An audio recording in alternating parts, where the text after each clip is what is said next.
విలుపురం అనే గ్రామంలో భాస్కరుడు అనే ఓ రైతు ఉండేవాడు. స్వంత పొలం లేకపోవటం వల్ల రైతు కూలీగా పనిచేస్తూ ఉండేవాడు. బాగా చదువుకున్నవాడే, కాని పట్నంలో ఎటువంటి ఉద్యోగం దొరక్కపోవడంతో రైతు కూలీగా మిగిలిపోయాడు. అతనికి భార్య, ఒక కుమారుడు ఉన్నారు. యాండి, ఏం చేద్దాం? మనమంటే ఆకలికి ఎలాగోలా ఉంటాం సరే, కాని పిల్లవాడు ఆకలికి తట్టుకోలేడు.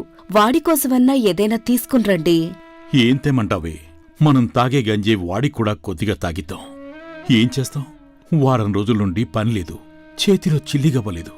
ఏం చేయాలో తోచటం లేదు. నగరంలో రాజుగారు చెరువులు తవ్విస్తున్నారంట. అక్కడ మట్టి తవ్వే పనికైనా వెళ్దామనుకుంటున్నాను. ఏమంటావ్? మీరు వెళ్ళి ఆ పని చేసి డబ్బులు తీసుకునొచ్చేసరికి మరో వారం రోజులైనా పడుతుంది. ఈలోపు పిల్లవాడికేం పెట్టను, నేనేం తిన్ను. ఇదిగో, మా అమ్మ పెళ్లికి పెట్టిన ఈ బంగారు గొలుసుంది. దీన్ని తీసుకునెళ్ళమ్మి ఎంతో కొంత తీసుకునిరండి. వాటితో 2 నెలలకు సరిపడే రోజువారీ సరుకులు తీసుకునొచ్చి మిగిలిన డబ్బులో మీకొంత ఖర్చులు కుంచుకుని మిగిలింది నాకివ్వండి. నీకు మీ పుట్టింటివారిచ్చిన గొలుసు అమ్మటానికి నాకు చేతులు రావటం లేదు. అయినా అమ్మకు తప్పటం లేదు. వచ్చిన డబ్బుతో ఇంట్లోకి కావలసినవన్నీ నీకు ఇచ్చేళ్తాను. నువ్వు బాబు జాగ్రత్తగా ఉండండి. మీరు బాగా చదువుకున్నవారు. మీరు ప్రయత్నం చేస్తే రాజుగారి ఆస్థానంలో మీకు ఏదో ఉద్యోగం దొరుకుతుంది. ఆ మట్టి తవ్వే పని మర్చిపోయి రాజుగారి దగ్గర ఉద్యోగం కోసం ప్రయత్నించకూడదా? ఎలాగో గొలుసమ్మగా వచ్చిన డబ్బులో కొంత మీ చేతిలో ఉంచుకుంటే మీకు ఓ నెలకి సరిపడే డబ్బు ఖర్చులకుంటుంది కదా. అంతటి అవకాశం నాకెప్పటికి రావాలి? నేను ఇంతకుముందు ప్రయత్నం చేశాను. అప్పుడు అసలు నన్ను రాజుగారి వద్దకు వెళ్ళనిస్తేగా. మధ్యలో వారే ఉద్యోగం ఏమీ దొరకదని వెనక్కి పంపించేశారు. నాకెందుకో ఈసారి మీరు ప్రయత్నిస్తే ఉద్యోగం వస్తుందేమో అనిపిస్తోంది. నువ్వన్నట్టు ప్రయత్నమైతే చేస్తాను. ఆ తర్వాత దేవుడి దయ. అలా తన భార్య ఇచ్చిన గొలుసు నమ్మి 2 నెలలకు సరిపడే సరుకులు ఇంట్లో ఇచ్చి కొంత డబ్బు భార్యకు, కొంత తన ఖర్చులకే ఉంచుకుని రాజధాని బయలుదేరతాడు భాస్కరుడు. ఇదిలా ఉండగా, యారా శ్రీకరా, ఎందుకురా నా గురించి అంత బాధపడతావు? ఈ రోజో రేపో పోయేదాన్ని. నా గురించి బెంగ పెట్టుకోకుండా ముందు నీ భవిష్యత్తు ఏంటో చూసుకోరా. మంచి చదువుకుని నా గురించి నువ్వు ఈ ఊర్లో ఉండిపోవటం నాకిష్టం లేదురా. అదేంటమ్మా అలా అంటున్నావు? ఈ పరిస్థితుల్లో నిన్ను వదిలి వెళ్ళటం నా వల్ల కాదు. నిన్ను పట్నం తీసుకువెళ్లి అక్కడ మంచి వైద్యం ఇప్పించి నువ్వు పూర్తిగా కోలుకుంటే గాని ఈ ఊరు వదిలి వెళ్ళను. నన్ను పట్నం తీసుకెళ్లి మంచి వైద్యం ఇప్పించాలంటే ముందు మన దగ్గర తగినంత ధనం ఉండాలిరా. మన పరిస్థితి చూస్తే అంతంత మాత్రంగానే ఉంది. ఈ ఊర్లో ఉంటే మన పరిస్థితి చూసి మనకు అప్పిచ్చేవాడే లేడు.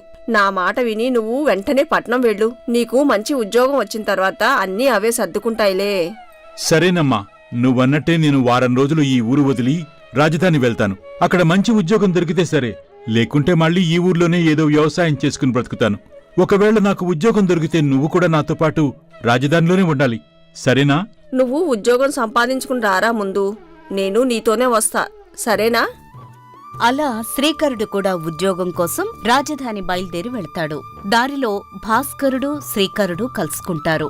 ఏరా భాస్కరా, ఎక్కడికి బయలుదేరావు? చూస్తుంటే పట్నం వెళ్తున్నట్టున్నావు. అవునరా, రాజధాని బయలుదేరెళ్తున్నాను. ఇక్కడ చూస్తే పనులు లేవు కదా. అక్కడ మన చదువుకి తగ్గ ఉద్యోగం ఏదైనా దొరుకుతుందేమోనని వెళ్తున్నాను. ఇదేదో బాగుందే, అనుకోకుండా ఇద్దరం ఒకే పని మీద వెళ్తున్నాం. నేను ఒక్కడనే వెళ్తున్నా అనుకున్నా. నువ్వు కూడా నాకు తోడైతే ఇంకా బావుంటుంది కదా. అయితే నువ్వు కూడా రాజధానికే బయలుదేరావా? అయితే పద, ఒకరికొకరు తోడుగా వెళ్లొచ్చు. ప్రయాణం అలసట కూడా ఉండదు. అలా వాళ్ళిద్దరూ కలిసి రాజధానికి ప్రయాణమవుతారు. కొంత దూరం అడవి మార్గం గుండా ప్రయాణం చేసిన తరువాత అలసిపోయి ఒక ప్రాంతంలో విశ్రాంతి తీసుకుంటూ ఉంటారు. బాగా ఆకలిగా ఉందిరా, ఏదైనా తింటే కొంచెం శక్తి వస్తుందేమో. ఇంకా తినటానికి ఏమైనా ఉన్నాయా? తెచ్చిన దాంట్లో సగం పైగా నువ్వే తిన్నావు కదరా. ఇంకా ఆకలేంటి అలా చెప్పు? తెచ్చుకున్నవన్నీ అయిపోయాయి.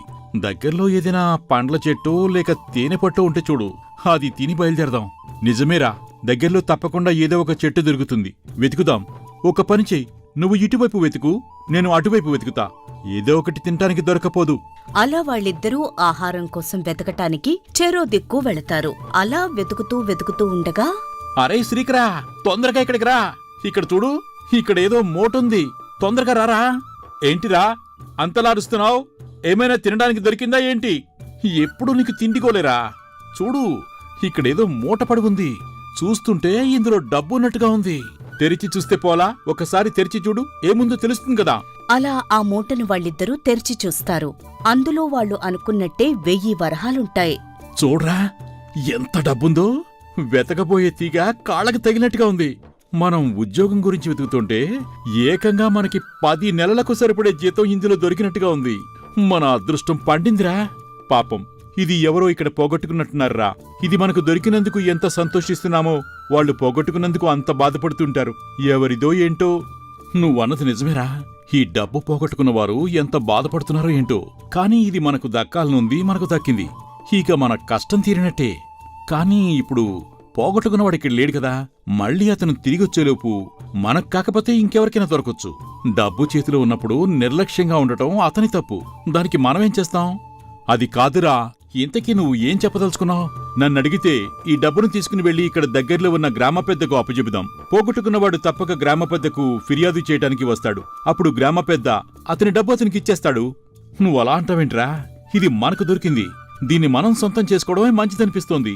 మన ఆర్థిక పరిస్థితి నీకు తెలిసిందే కదా. దేవుడే మనకు ఈ రూపంలో ఇచ్చాడనుకుంటాను. నాకైతే దీన్ని గ్రామ పెద్దకు అప్పగించడం ఇష్టం లేదు. ఈ డబ్బును మనమిద్దరం సగం సగం పంచుకుని ఇట్నుంచిటే మన గ్రామానికి వెళ్ళిపోదాం. అసలు మనకు దొరికిన సంగతి ఎవరికి తెలియదు కదా.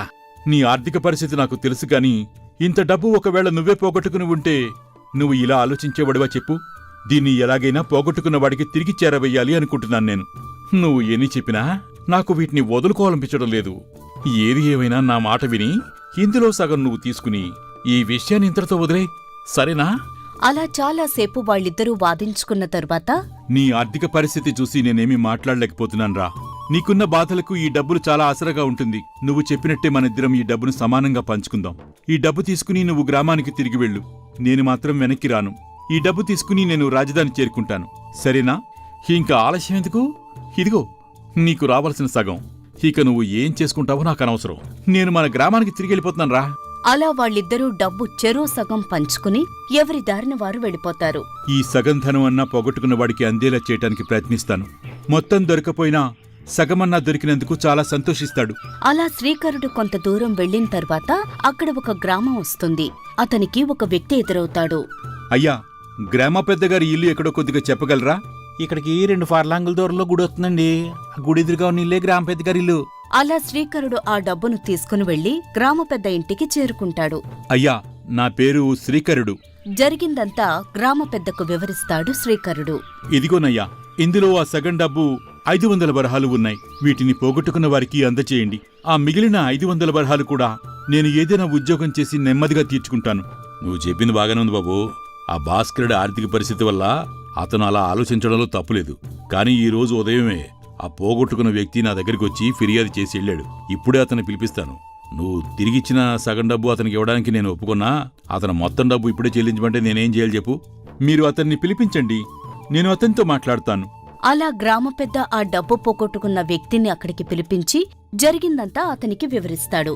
చూడు చంద్రయ్య, నువ్వు నిర్లక్ష్యంతో డబ్బు పోగొట్టుకోవడం నీది తప్పు. మొత్తం పోయే కన్నా సగం ఇప్పుడు నీకు అందుతున్నాయిగా. మిగతా డబ్బు కూడా త్వరలోనే చెల్లిస్తా ఉంటున్నాడు ఇతను. ఏం చేయమంటావు నువ్వే చెప్పు. నేను ఆ డబ్బుతో 10 గేదెలు కొనుక్కుని పాల వ్యాపారం చేద్దాం అనుకున్నానయ్యా. ఇప్పుడు మీరు ఇచ్చే డబ్బుతో 5 గేదెలు మాత్రమే వస్తాయి. మిగిలిన 5 గేదెలు కూడా ఉంటే నా వ్యాపారం లాభసాటిగా ఉంటుందిగా. మీరే న్యాయం చెప్పాలయ్యా. నేను మీ డబ్బు సాధ్యమైనంత త్వరగా చెల్లించడానికి ప్రయత్నిస్తానండి. నేను రాజుగారి కొలువులో ఉద్యోగ ప్రయత్నం చేస్తున్నాను. ఆ ఉద్యోగం రాగానే 5 నెలల్లో నీ డబ్బు నీకు తిరిగి చెల్లిస్తాను. సరేనా? శ్రీకరా, నువ్వు ఎందుకు ఇబ్బంది పడుతున్నావు? ఆ డబ్బు ఎలాగో నీ స్నేహితుడు భాస్కరుడి దగ్గర ఉందంటున్నావుగా. అవి తీసుకుని చంద్రయ్యకి ఇస్తే సరిపోతుంది కదా.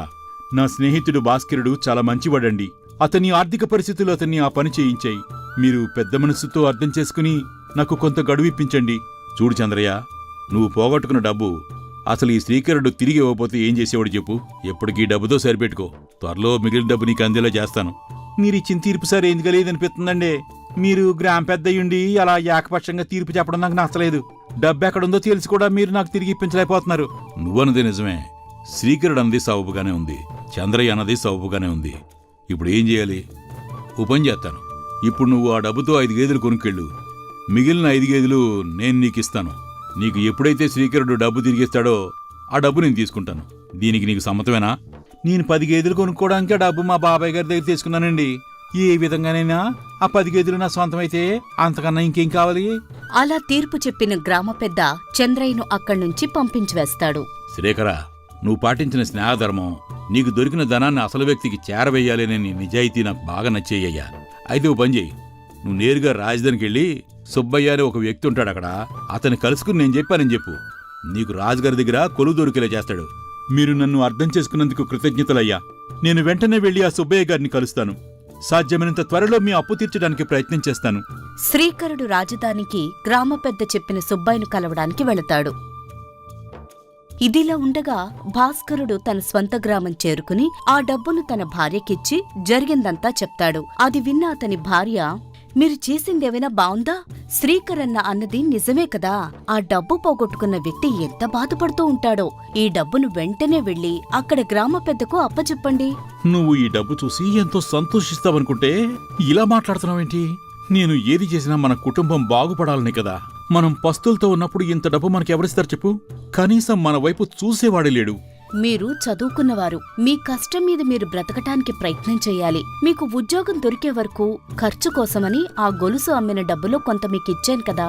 ఇక మీరు మారు మాట్లాడకుండా ఈ డబ్బును అక్కడి గ్రామ పెద్దకు అప్పచెప్పి ఇంటికి రండి.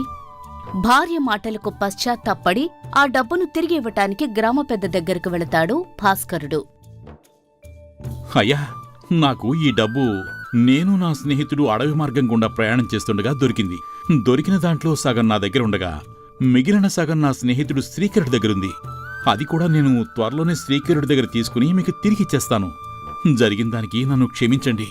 చూడు భాస్కరా, నీ ఆర్థిక పరిస్థితి నేను అలా చేసింది. మిగిలిన డబ్బు నిన్ననే నీ స్నేహితుడు ఇక్కడ అప్పగించాడు. పైగా నువ్వు తీసుకెళ్లిన ఆ డబ్బు కూడా తానే ఉద్యోగం చేసి 5 నెలల్లో తీరుస్తానని మాటిచ్చెళ్ళాడు. ఈ పాటికి రాజధాని చేరుకునుంటాళ్లే. శ్రీకరుడు ఎంత మంచివాడు. వాడు తిరిగిచ్చేద్దామని ఎంతగా చెప్పినా నేను వినిపించుకోలేదు. సరేనయ్యా, నేను బయలుదేరుతున్నాను. ఇక సెలవు. ఒక క్షణం భాస్కరా, నీ నిజాయితీ, మీ ఇద్దరి స్నేహం నాకు బాగా నచ్చాయి. నువ్వు వెంటనే రాజధాని చేరుకో. అక్కడ సుబ్బయ్యనుంటాడు, అతను కలు. నేను చెప్పినట్టు చెప్పు, నీకు తప్పకుండా ఉద్యోగం లభిస్తుంది. సరేనా? చాలా కృతజ్ఞతలయ్యా. మీకు ఏ విధంగా కృతజ్ఞతలు తెలుపుకోవాలో నాకు అర్థం కావటం లేదు. ఇప్పుడే బయలుదేరి రాజధానికి వెళ్తాను. అలా ఇద్దరు స్నేహితులకి రాజుగారి ఆస్థానంలో మంచి ఉద్యోగం దొరుకుతుంది. ఇద్దరూ ఎంతో సంతోషిస్తారు. చూసావా భాస్కరా, నువ్వు ఆ 500 వరహాలు తిరిగి తీసుకువచ్చావు కాబట్టే నీకు రాజుగారి కొలువులో ఉద్యోగం దొరికింది. లేకుంటే నువ్వు ఆ 500 వరహాలతోనే సరిపెట్టుకుని ఊర్లో రైతు కూలీగా మిగిలిపోవలసి వచ్చేది. మనం మంచి చేస్తే తిరిగి మనకు మంచే జరుగుతుందని ఇప్పటికన్నా నమ్ముతావా? అవునరా శ్రీకరా, నువ్వు అన్నది నిజమే.